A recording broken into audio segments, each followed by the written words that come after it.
software, así como el proceso de estudio y el refinamiento de dichos requisitos. En la ingeniería de sistema, un requisito de datos necesario en la fase de diseño de un producto. En este caso, los requisitos dictan la norma sobre lo que debe ejecutarse en el proceso a crear.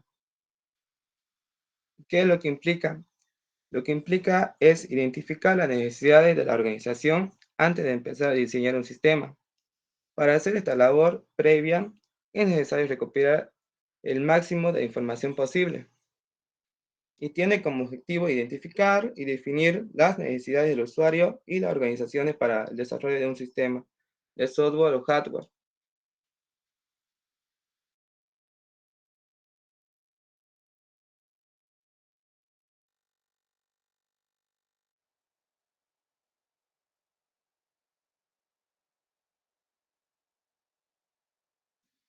Esta Ahí parte es está. muy importante, chicos, por si acaso, con lo que están diciendo sus compañeros, cuál es el objetivo del análisis de requisitos y Lo- qué permite hacer, por favor, anótense. Como estaba diciendo, el objetivo es identificar y definir las necesidades de los usuarios y la organización de desarrollo de un sistema de software o hardware. El proceso permite establecer los requisitos funcionales y no funcionales del sistema, así como definir las técnicas necesarias para realizar y verificar que los requisitos sean claros y lo puedan entender las demás personas. Sean claros, inalcanzables, realistas y verificables. Un poquito más atrás, por favor, mi compañera. Hay una parte también, es cómo llevar a cabo. Esto se lleva a cabo mediante la identificación y definición de las necesidades del usuario y la organización. Para ello se define diseñar una metodología apropiada para la obtención de información necesaria en el proceso de análisis. ¿Qué es lo que implica esto? Lo que implica es conocer el sector de actividad, el número de personas que trabajan en ella, o sea, en la empresa, el volumen de negocio que maneja, la situación, entre otros aspectos. En resumen, el análisis de requisitos de información se lleva a cabo mediante la identificación de las necesidades de la organización o del usuario y la definición de los requisitos funcionales y no funcionales. Luego hablará mi compañera sobre el siguiente tema.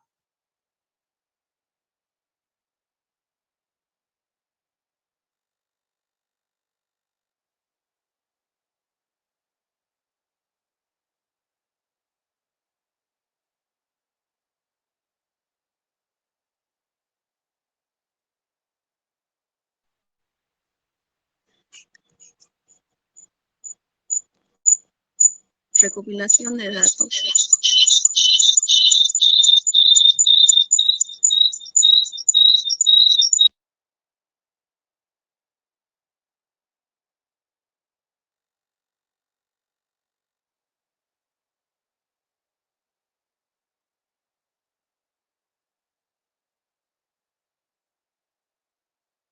Recopilación de datos, de información. La recopilación de información para proyecto o investigación consiste en reunir de manera sistemática datos procedentes de diversas fuentes para poder tener una visión lo más completa posible sobre el objeto del estudio, el objeto de la investigación o el proyecto para delimitar en ocasiones el tipo de método, aunque en general se suelen utilizar varios de ellos al mismo tiempo.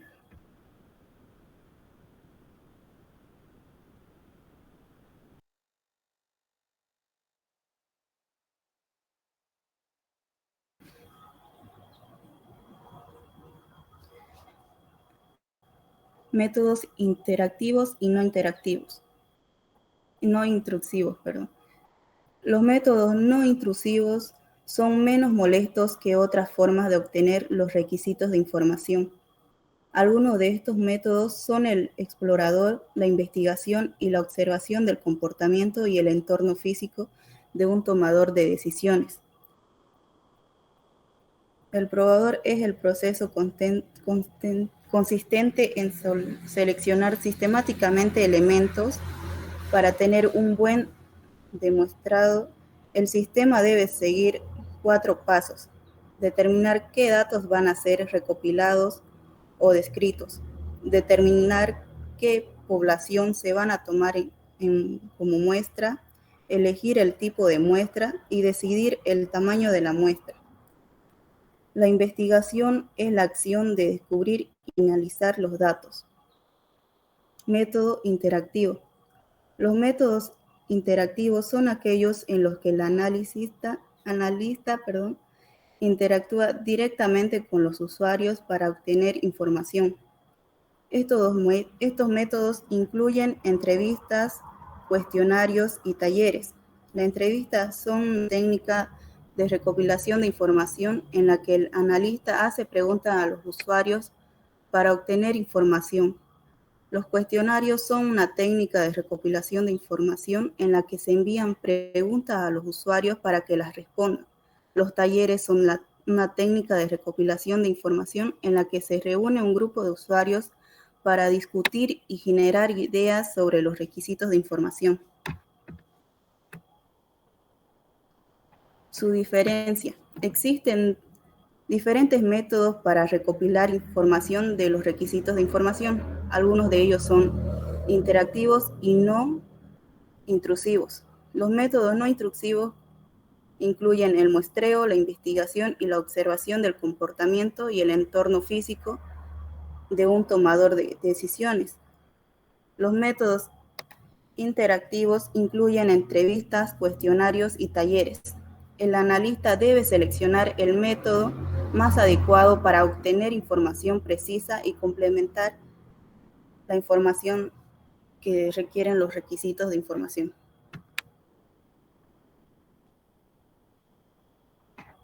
Algunos ejemplos se podría citar sobre los métodos intrusivos e interactivos. Digo, no intrusivos e interactivos, por favor.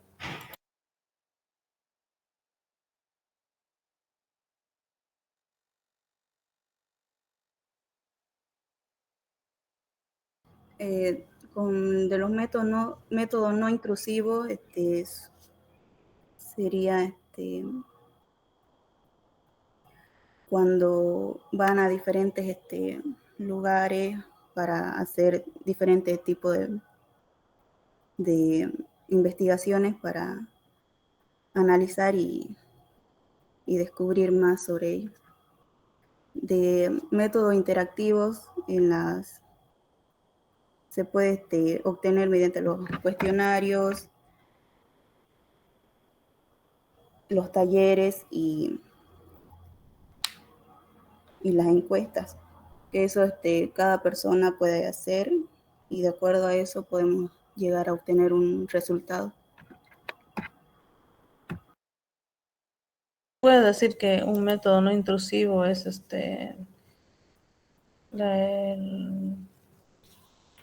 puede ser cuantitativo, no cualitativo, o también estaría incluida la observación. ¿Cómo se diferencia de los métodos interactivos?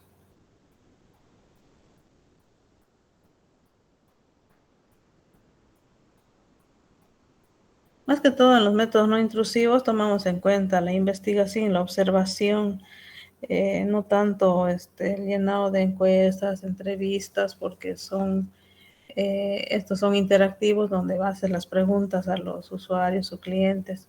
En cambio, los no intrusivos más que todo se utilizan en los casos donde vamos a observar y hacer tomar algunos materiales para poderlos analizar. Por ejemplo, en el caso de medicina podrían ser exámenes oftalmológicos, tomografías, radiografías, o sea, son algunos documentos que les permiten explorar e investigar un caso específico. En cambio, los métodos interactivos son esos donde interactúas con los clientes o usuarios para obtener la información, ¿no? Ya, continúen, por favor.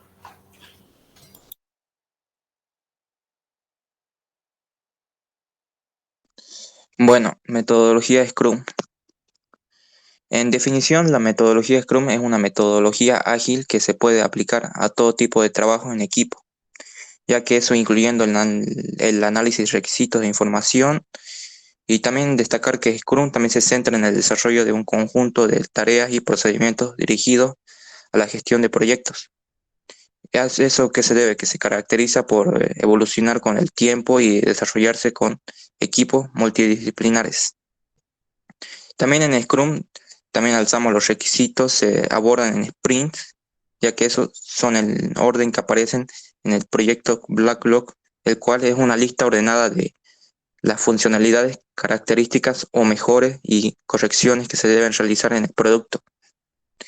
En sprint, eso, lo que estaba hablando hace rato, es un mini proyecto con una duración no mayor a un mes que se interconecta con otros mini proyectos para alcanzar los objetivos generales y específicos del proyecto general. También en Scrum está estructurado para ayudar a los equipos a adaptarse de forma natural a las condiciones cambiantes, ya que los requisitos de los usuarios con el cambio de probabilidades integrado. También en el proceso y ciclos de publicación breves para que el equipo pueda aprender y mejorar constantemente. También que Scrum también incluye un conjunto de reuniones, herramientas y funciones que de forma coordinada ayudan a los equipos a estructurar y gestionar su trabajo. La metodología Scrum también se puede aplicar a todo tipo de empresas, no solo las de raíz tecnológica. La siguiente. En las fases de la metodología Scrum se divide en 5 fases o etapas que se le resumen en 16 procesos o tareas. Las 5 más importantes son inicio, planificación, estimación, implementación, revisión y retrospectiva y el lanzamiento. Inicio. ¿Qué significa en el inicio de la metodología en Scrum? En esta fase se estudia y analiza el proyecto identificado, también las necesidades básicas del sprint. Por ejemplo, en un proyecto web se puede identificar la necesidad de crear una página de inicio o también una página de contacto. La segunda sería planificación y estimación. ¿Esta qué hace? En esta fase se hace una planificación y estimación del sprint, lo que estaba hablando hace rato, lo que ayuda a establecer metas fijas o ya determinar qué tareas son necesarias y cómo se asignan los trabajos entre los miembros. Por ejemplo, podría ser un proceso web que se puede planificar y estimar el tiempo necesario para crear cada página y asignar las tareas. Tercera, implementación. En esta fase se llevan a cabo las tareas planificadas en la fase anterior. Por ejemplo, es un proyecto web que se puede crear la página de inicio o la página de contacto.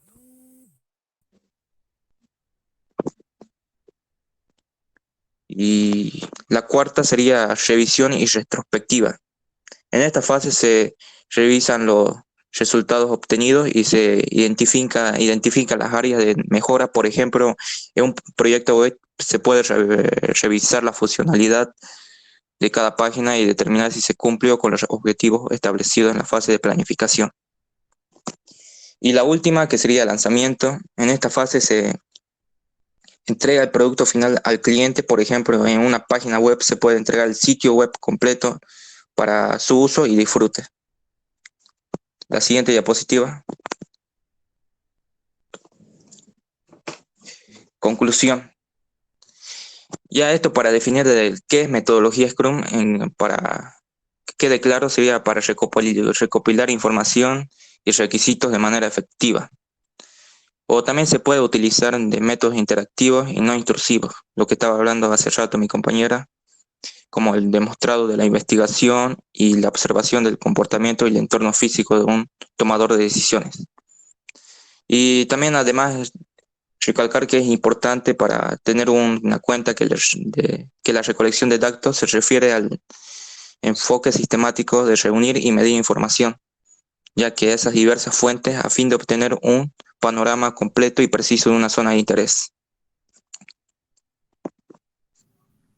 La siguiente.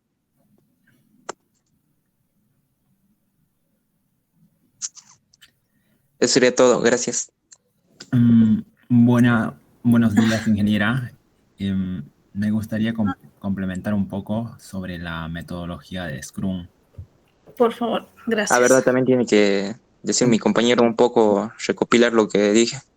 Bueno, como hemos escuchado, la metodología de Scrum es bastante utilizada para realizar, para entregar un producto o desarrollar un servicio.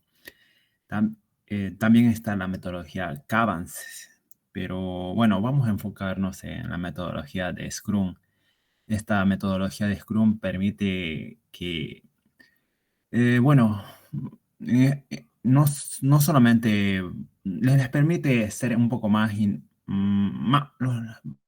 es decir, son más libres, más autónomos y pueden colaborar entre distintos grupos, porque no solamente va a trabajar el equipo de programación, va a haber un equipo de control de calidad, así como uno que va a analizar el negocio y así como el diseño. Entonces, entre varios grupos van a colaborar para lograr un objetivo en común. Esta metodología de Scrum, tenemos que tener en cuenta que,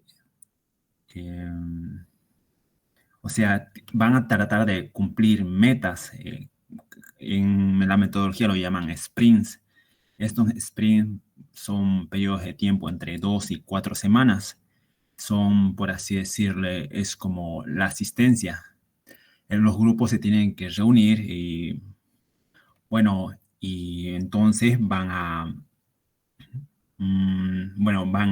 por así decirlo, demostrar todo el trabajo que han ido realizando.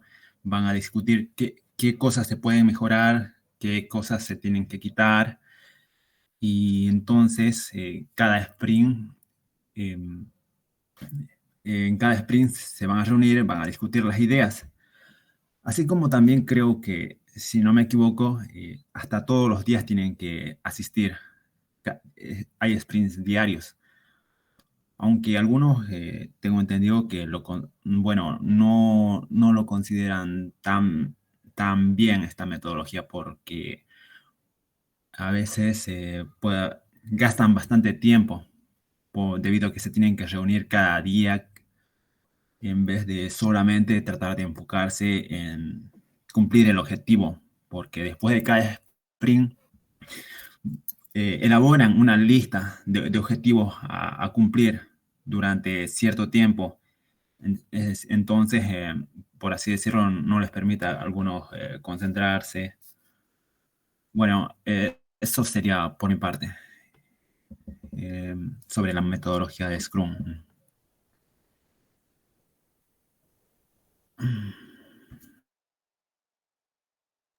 Bien, muchas gracias, Wilson, y al grupo. Yo también, bueno, esta metodología yo les quería preguntar si es una metodología para proyectos grandes o proyectos pequeños. No sé si han visto esa parte. ¿Y de dónde viene Scrum, si alguien lo sabe?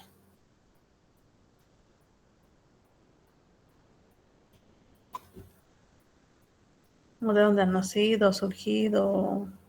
¿A qué se compara? ¿O por qué se ha tomado ese nombre?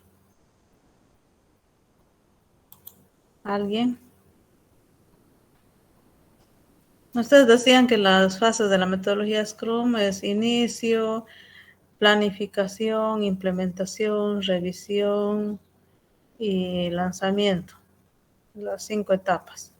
En realidad, estas etapas de la metodología Scrum son interactivas. Quiere decir, cada vez que yo me voy a la siguiente fase y veo que falta algo, puedo volver a la anterior. Y puedo hacer varias iteraciones de esas mismas 5 etapas. Todos los chicos le están poniendo en su trabajo de tesis esta metodología. Sin embargo, solo hacen una iteración, por eso yo les decía que vean en qué consiste la metodología y para cuándo se puede utilizar. Bueno, si empezamos desde el principio, podemos decir que Scrum significa, viene de un juego del rugby, que es Es como un juego de fútbol, pero el rugby es una formación fija de, ¿cómo le llaman a este juego? Fútbol americano, donde se ponen muchas personas contra otras, no ven posición. Fútbol americano, Posición. fútbol americano. ¿No? Ah, ya. Entonces, según su reglamento, este tipo de reglas que tiene forma parte del entrenamiento de los jugadores. ¿Qué es lo que hacen ellos? Se ponen algunos frente a otros y se van apoyando, van en bloques o paquetes, se puede decir, en bloques, cada uno con su equipo, con el equipo contrario. Entonces, lo que van a hacer, hay unos delanteros y unos traseros que van en líneas, creo así. Ya muchos hemos visto este juego y ambos se pueden agacharse y ubicarse frente al otro hasta que el árbitro diga que avancen. Bueno, ¿cuál es la comparación que existe de este juego con la metodología en el análisis de sistemas?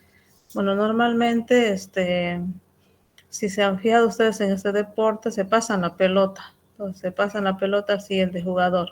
En esta metodología toman en cuenta las etapas del desarrollo de software, que ya hemos dicho que eran 5, y como su compañero decía, tienen algunas etapas o elementos que considerar dentro de esta metodología, donde hay un owner, se llama, el dueño del producto, que se involucra en el desarrollo del sistema, que es el que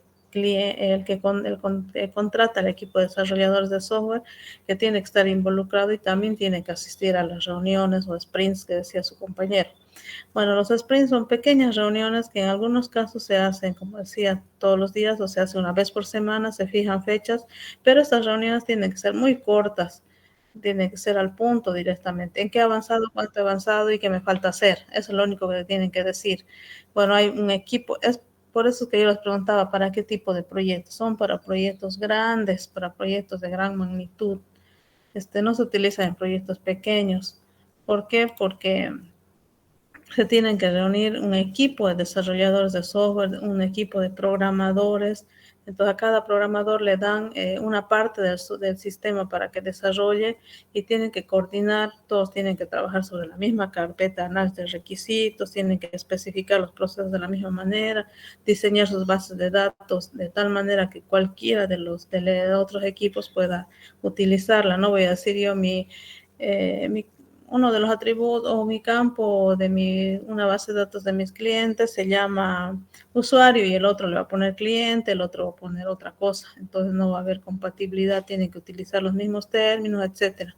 Por eso es que se tiene su carpeta de especificación de requisitos para poderla trabajar. Y como son proyectos grandes, cada uno toma una parte del proyecto para desarrollar y luego se realizan estos tipos de sprints o reuniones pequeñas donde, digamos, los viernes nos reunimos a las 8, pero no va a ser una reunión de esperar de 8 a 9 a que vengan, de 9 a 12 a explicar lo que están haciendo, sino las reuniones de 8 a 8 y media de la noche, digamos. Entonces van y cada uno de los encargados de proyectos o de una parte del sistema dice, avanzaste esta parte, esto me falta hacer, esta información necesito, al punto, directamente. Entonces es interesante este tipo de metodología porque todos se involucran y saben cómo está avanzando el proyecto. Si alguien ha tenido dificultad, también pide ayuda. Entonces se reúnen y van avanzando con el proyecto, van anotando en papelitos, no sé, en su pizarra y van viendo en qué porcentaje ya está de avance su proyecto. Entonces, esas reuniones son para que ninguno se atrase o se quede sin resolver algún problema. Entonces, hay entonces un dueño de producto que se llama owner, están los sprints o los desarrolladores, y normalmente los clientes también forman parte de este desarrollo para conducir el proyecto final y para decir si está haciendo bien o no. Entonces, esas reuniones tienen que ser cortas y fluidas, son pequeñas porque no tienen que perder mucho tiempo. Entonces, decíamos,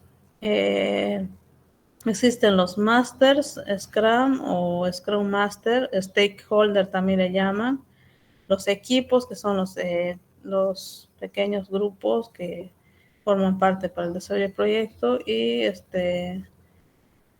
que son los más importantes en cada una de las etapas. Y bueno, y tienen que ser, como dice tu compañero, podrían reunirse determinado tiempo, fijarse plazos y decir para tal fecha, digamos en 15 días, tiene que haber hasta tanto avance el proyecto y esta parte tiene que ser entregable, o me van a entregar esta parte, no sé. Entonces cada grupo se define qué va a hacer, qué no va a hacer, y además para evitar que el proyecto se esté desviando, que alguien no haya entendido bien, esté haciendo mal, por eso es en las reuniones que se tienen que dar específicas, y para conducirle o para que no haya malos entendidos, etcétera. Entonces van revisando, pero eso tiene que ser rápido, una evaluación rápida. Y como les decía hace rato, son para proyectos grandes donde necesitamos muchos programadores, desarrolladores de software y que tienen que entregar partes del proyecto. Actualmente, si ustedes revisan los trabajos de tesis de sus compañeros, todos ponen, hemos utilizado la metodología Scrum con un proyecto pequeño, entonces no se adecua. Eso también hay que analizarlo. Y como este tema de exposición era análisis de los requisitos de la información, entonces, ¿cómo recolectamos la información? ¿Con qué métodos? Y cómo la filtramos, la organizamos, la ordenamos para poderla utilizar. Entonces, no sé si tienen alguna consulta, porque yo ya le he colgado el cuestionario que sus compañeros han preparado, son 10 preguntitas para que las resuelvan. Y si podemos analizar un poquito más, muy interesante la historia, ¿no? ¿Dónde ha nacido esta metodología? Podrían buscarlo ustedes, por ejemplo, si les interesa un poquito sobre saber dónde ha surgido en la historia de Scrum. Tiene su origen en el año 1986 y ha sido desarrollado en algunos proyectos de Estados Unidos, Japón, ¿no? Y con automóviles, con aquí unos equipos, otros equipos como fotocopiadoras, etcétera. Pues fíjense, son proyectos grandes donde se han empleado muchos equipos de trabajo. Ahora, si pueden buscar también cómo funciona esta metodología, ya han dicho sus compañeros, son como un equipo de fútbol, ¿no ve? Entonces, cada uno tiene una tarea específica, se reparten el trabajo en pequeños proyectitos.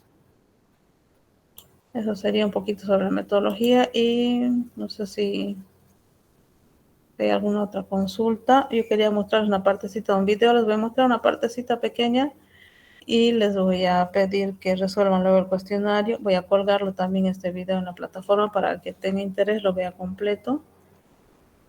Si me permiten compartir cómo hacer un análisis funcional.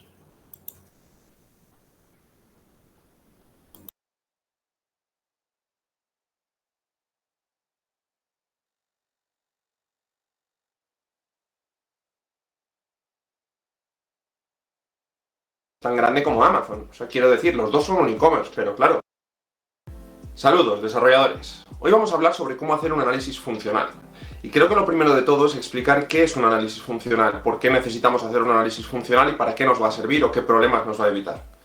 Bien, pues como todo, cuando empezamos un proyecto de software, definir un poco qué es el proyecto, digamos el alcance que tiene cada una de las funcionalidades que vamos a implementar y qué vamos a hacer, es un poco difícil si no hacemos un análisis previo. Porque yo os pongo un ejemplo. Si tenemos un e-commerce, o si vamos a hacer un e-commerce, no es lo mismo hacer una tienda pequeñita, que tenga un par de productos, que tenga un carrito y que se pueda comprar, que hacer un e-commerce tan grande como Amazon. O sea, quiero decir, los dos son un e-commerce, pero claro, el tiempo, el esfuerzo que vamos a tener que invertir en hacer cada uno de ellos es totalmente distinto. Uno de ellos será pues, un esfuerzo pequeño y otro será un esfuerzo titánico para el que necesitaríamos un equipo.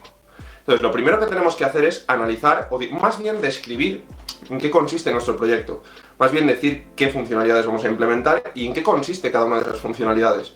Porque, por ejemplo, un login no es lo mismo una pantalla en la que tenemos que meter usuario y contraseña que una pantalla en la que nos podemos autenticar con huella dactilar, en la que nos podemos autenticar con reconocimiento facial. Las dos pantallas sirven para lo mismo, pero el esfuerzo de implementación de una y el de otra no es ni parecido, como ya os imaginaréis. Entonces, Para evitar todo esto tenemos que hacer un análisis previo antes de empezar a programar, antes de empezar a hacer nada de código y antes siquiera de plantearnos lo que es el proyecto a nivel de código, a nivel técnico. Este análisis lo podemos hacer de dos formas. Una es a nuestra manera, como quien dice, hacer un documento en el que describimos el proyecto, qué entra, qué no entra y demás. Pero es posible que si lo hacemos así nos olvidemos una serie de cosas que no habíamos contemplado en un principio, porque solemos ser demasiado optimistas. Entonces, ¿cómo solucionamos esto? Pues en las universidades ya se estudia que hay un proceso de análisis, un análisis funcional que tiene unos pasos bien definidos y que si lo seguimos vamos a tener prácticamente contemplado todo lo que tiene que tener una aplicación. Y eso es lo que vamos a ver hoy. ¿Cómo se hace un análisis funcional? Ya no te digo según la universidad, que muchas veces en la universidad pues aprendemos cosas, digamos, menos útiles de lo que nos gustaría, sino de todo lo que he estudiado en la universidad o de todo lo que he aprendido, junto con la práctica que yo he llevado en una empresa y demás, cuando trato con clientes reales, qué es lo útil y qué es lo realmente práctico para ello. Veremos que este análisis se compone de diferentes pasos y vamos a ver un poco en qué consiste cada uno de ellos, cómo se hace y digamos que para qué sirve o qué objetivo tiene cada uno de ellos. El primer paso es la toma de requisitos.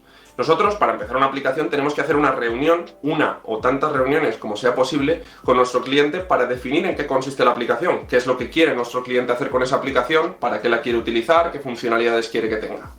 Y en esta reunión es muy importante, digamos, ser proactivo, es decir, preguntar mucho al cliente, aclarar todas las dudas que podamos tener con ese cliente, preguntarle, incluso asesorarle, porque muchas veces los clientes no tienen tanta idea técnica de qué es lo que se puede y qué es lo que no se puede hacer. Incluso con nuestra experiencia podemos decir, pues mira, en otros proyectos he tenido esta idea y ha ido bastante bien, entonces podríamos incluirla o esto podríamos cambiarlo, ¿no? O sea, asesorar al cliente y tratar de buscar toda esa información que podemos extraer de él, porque así nos va a ser mucho más fácil pasar a los siguientes pasos. Este paso es crucial y tenemos que tener una persona que sepa realmente extraer esa información. De nada nos sirve reunirnos 20 veces con el cliente si no vamos a sacar ninguna información útil. Es conveniente también que si trabajamos con una empresa grande, reunirnos con distintos departamentos y con distintas personas, porque cada uno de ellos tendrá una visión y seguramente las cosas que uno contempla, el otro no, y viceversa.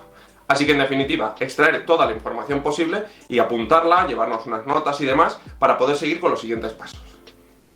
La segunda, cuando ya hayamos extraído toda esa información de nuestro cliente, cuando ya tengamos muy claro en qué consiste la aplicación, es plasmar todo eso en un documento que se llama el modelo de requisitos o el documento de requisitos. Algunos también lo llaman requerimientos, pues en función de dónde vivamos. ¿Y esto qué se trata? Pues básicamente redactar en puntos, a forma de puntos, todo lo que hemos recopilado de esas reuniones. Y aquí quiero distinguir tres cosas. Normalmente se habla de requisitos o requerimientos funcionales y no funcionales, pero yo aquí también defino los roles de la aplicación. Normalmente cuando entramos en una aplicación tenemos distintos roles. Por ejemplo, tenemos el rol de usuario normal de la aplicación, los roles de administrador, roles pues dependiendo de nuestra aplicación. Por ejemplo, en un e-commerce, ¿no? Tenemos el cliente, podríamos tener un cliente VIP que tiene unas condiciones distintas, tenemos el administrador, que es el que va a introducir los productos. O sea, ¿qué usuarios van a relacionarse con la aplicación? Y esto es lo primero que yo recomiendo hacer, porque a partir de ahí nos va a ser mucho más fácil redactar los requisitos. Y ahora ya sí, pasamos a los requisitos funcionales, que nos dicen qué funcionalidades tiene que implementar. Y estas funcionalidades las tenemos que describir relacionadas a un rol. Por ejemplo, el cliente puede entrar y ver un producto. El cliente puede entrar y agregar un producto al carrito. El cliente puede entrar y realizar una compra. El cliente tiene que poder autenticarse, iniciar sesión, registrarse, o sea, todo lo que tiene que poder hacer un cliente dentro de la aplicación.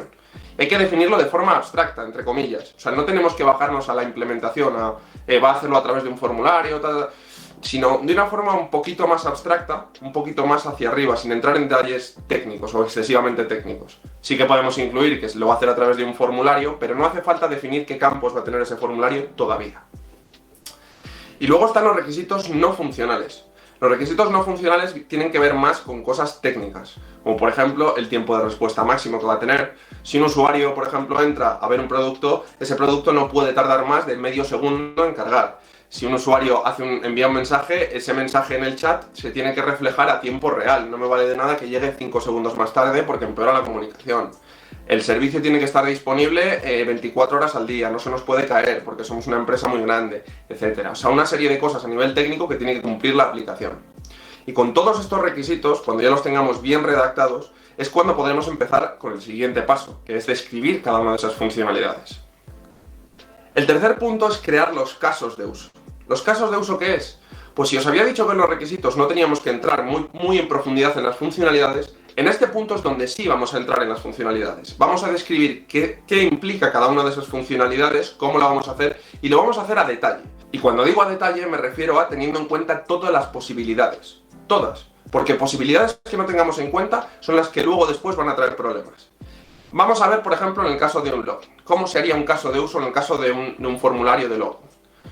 El usuario accede a la aplicación o accede a la pantalla de login.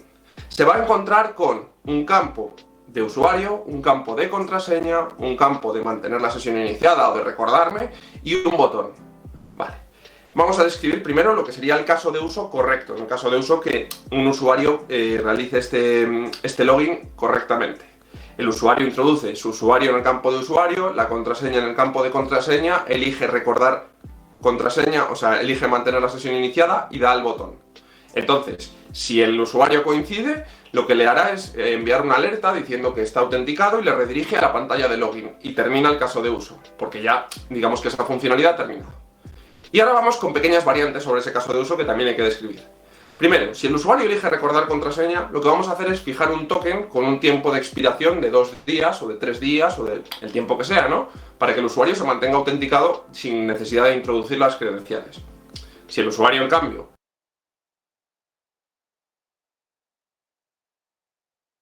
Bien, ¿qué les ha parecido?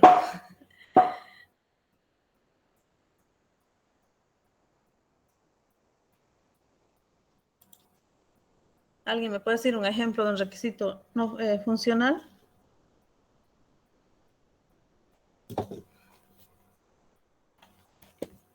Que una vez que hemos recolectado la información, hemos utilizado una técnica para recogida de información, definimos todos los... Creo que el método es muy detallista, ¿no, Inge? ¿Cómo? El método es muy detallista, ¿no? ¿Cuál método?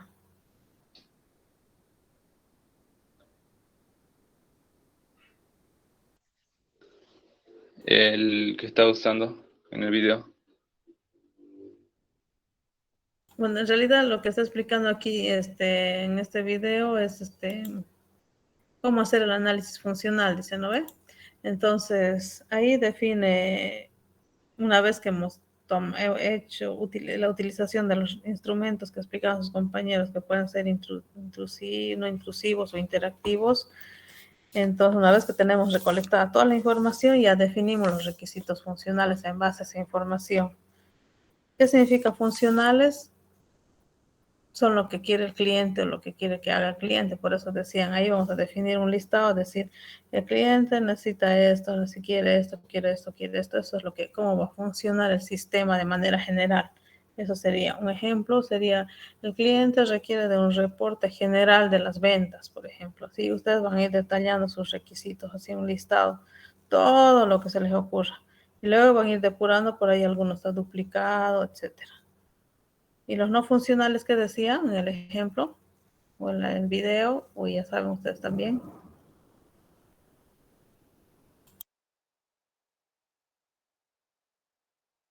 Vamos a anotar, hacer eso por el intento de explicar. A ver, ¿quién me dice un no funcional?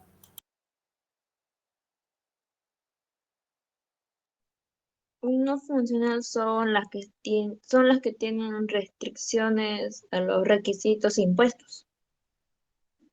Por ejemplo,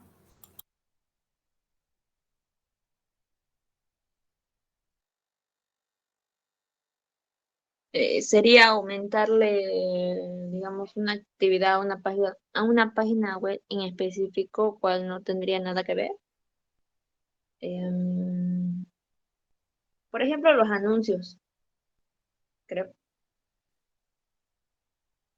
en realidad lo que dijimos en una de las clases, que los requisitos no funcionales son aquellos que tienen que ver con el funcionamiento del sistema, pero a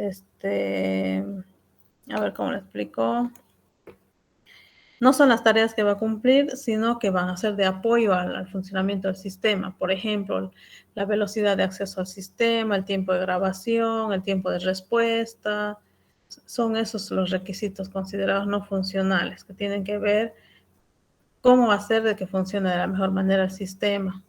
Y más que todo se refiere a eso. También podría ser mantenimiento también. Eso puede ser. A ver, ¿alguien más? Los funcionales, Las actualizaciones. Los no funcionales. en la interfaz sería, Inge. Tiene que ver con el rendimiento del sistema, con la disponibilidad. El tiempo.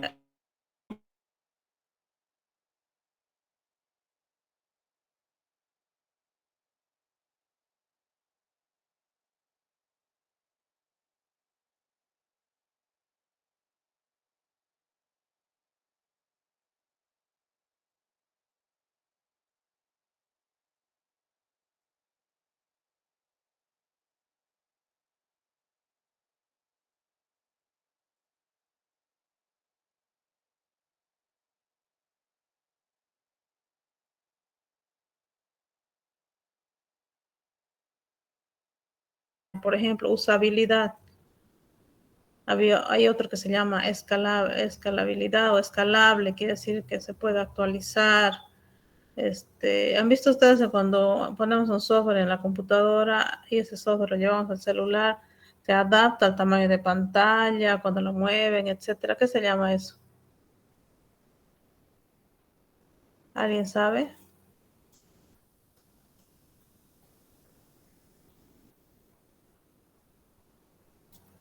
Eso es también un requisito no funcional que pueda ser adaptado a cualquier tipo de dispositivo, etcétera. Entonces, no son las tareas que va a cumplir específicamente el sistema, sino van a ser lo que debería cumplirse para que funcione bien el producto, también, ¿no ves? Entonces, por ejemplo, ayudar a verificar el rendimiento del sistema y todo eso.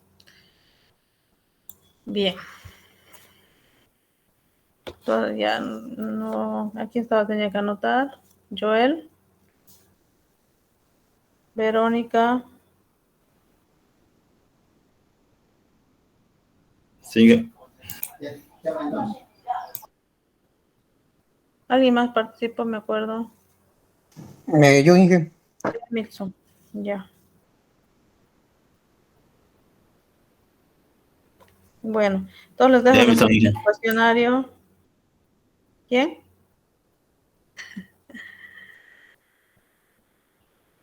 Inge. Les dejo el cuestionario. Sí, Julio. Julio tenía una pregunta hace rato, yo me distraje por lo que me estaban escribiendo que no podían compartir pantalla. Mil disculpas, Julio. Julio preguntaba sobre si podemos postergar el examen, no sé qué dicen los de sala, está programado para el lunes. Sí, Inge. Sí, para el miércoles que está, Inge. Sí, Al miércoles. ya. Inge, Semana de exámenes. Ya. Haciendo virtual. son 70 páginas. Es mucho, Inge. O si quieren, yo habló.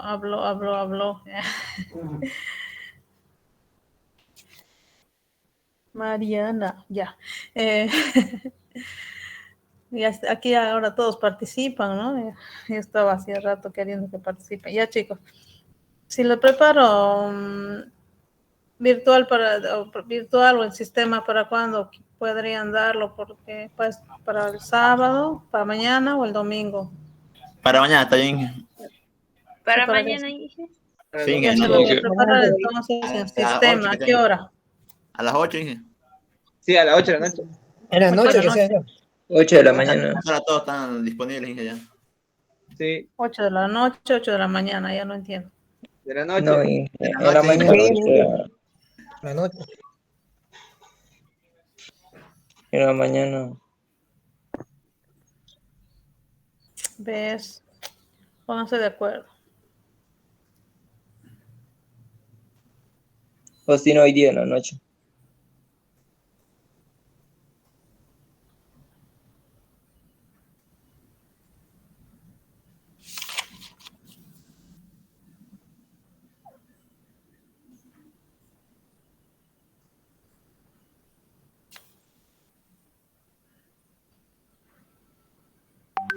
Ya, en la mañana, mañana en la noche, dicen, ¿no?